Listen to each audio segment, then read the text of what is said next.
squeeze on our good friend Lake Lewis, covers the NFL and the Washington Redskins on the Boardwalk Honda Hotline. I know we only got you for a short segment, but a very impressive win by the Redskins on the road.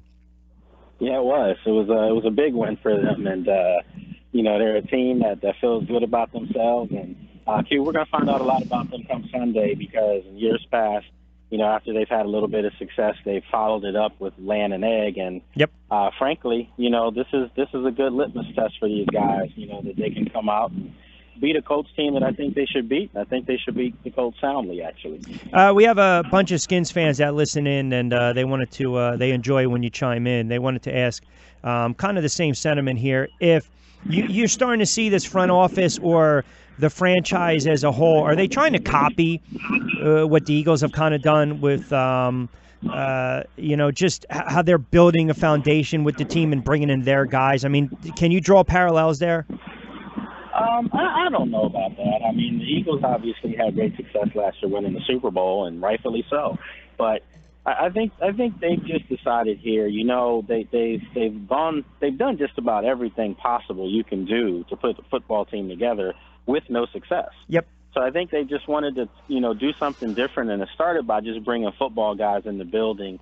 We all know about the whole Scott McCloughan thing, but they felt like, and this is stuff that I was told by officials, they felt like they had some young people in the waiting that were ready to, take their shot. And Kyle Smith is a guy that has done a great job here, and a lot of us here in the media think that he probably ultimately will be named their general manager. Interesting.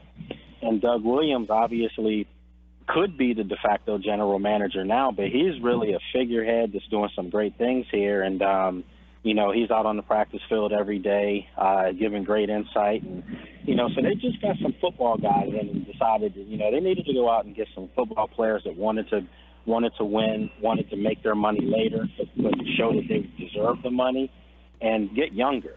And obviously the Eagles have kind of shown that blueprint too for having a young, successful team.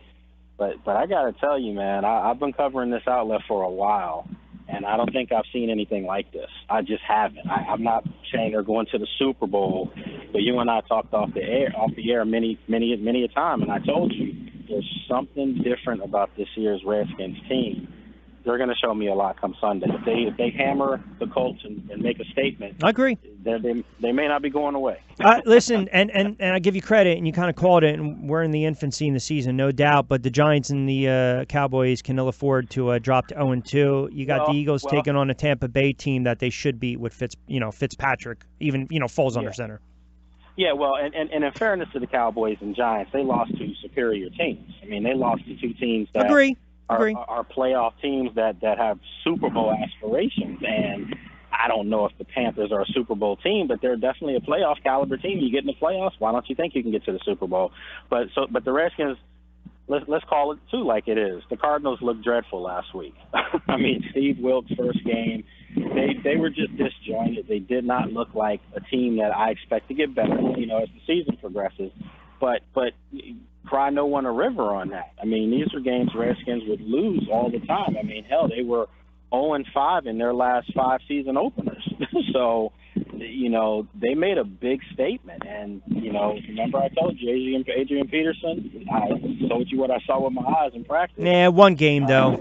I knew you were firing on that one. Hey, listen, I give him credit.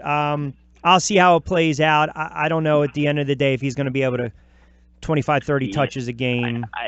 It still was I know. Good. I mean, oh, no doubt. You're right. It still was a impressive showing. But you have to keep in mind, this offense for years has moved the ball. Jay Gruden's a great offensive coach. Everyone knows that.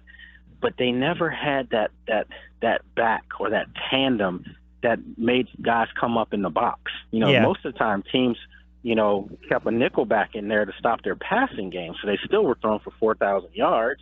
And don't think it's just Kirk Cousins. Andy Dalton threw for 4,000 yards his rookie year when Jay Gruden was offensive coordinator in Cincinnati. So the offense is going to move the ball.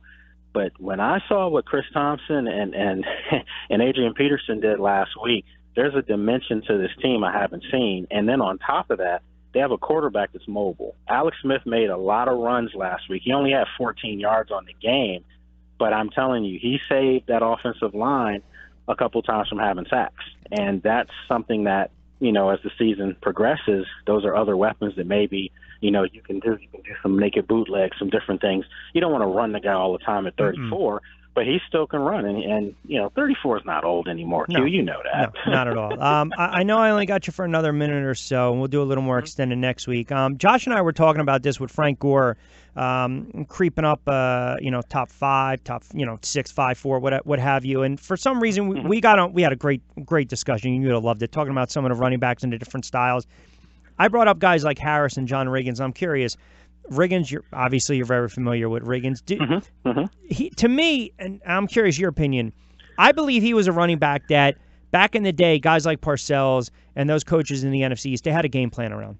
Because if you stopped him, then you put a little more pressure, say, on Theismann to make some plays, even though they had their weapons. Yeah. 100% agree with you. John Riggins was running the ball 30, sometimes 40 times a game. That's unheard of in today's game. And Theismann, you go back and look at his, I'm talking about during their Super Bowl, you go back and look at his stat line. He may have been 11 for 16, 11 for 17. There was very few games where he had to just totally go air. Yeah. They were running the ball and teams had a game plan for that running game. What are you calling us, under a tunnel? All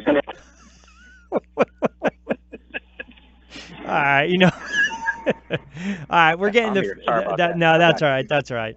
That's all right. We got you. All right. So listen, big game for the Skins against the Colts. You got the Eagles and the Bucks, and then you got the Cowboys and the Giants. I promise, because they love when you come on, we will get you for an extended segment next week, and then you can wax poetic. I want you to come on if Peterson carries the ball 18 for 36 yards.